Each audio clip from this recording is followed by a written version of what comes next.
Collagen, a very important topic for entrance.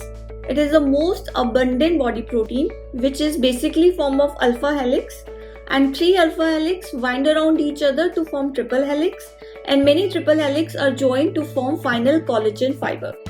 So coming to alpha helix, it is formed by repetition of 3 amino acids, glycine, X and Y.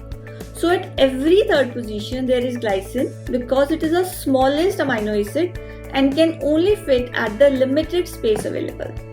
And most of the X are proline because of its ring-shaped structure. It provides the required kink to the alpha helix.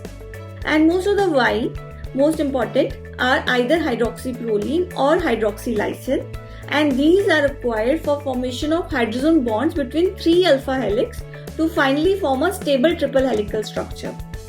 And how are they formed? They are formed from amino acid proline and lysine by post-translational modification in presence of enzyme prolyl hydroxylase or lysyl hydroxylase, which require vitamin C as their cofactor.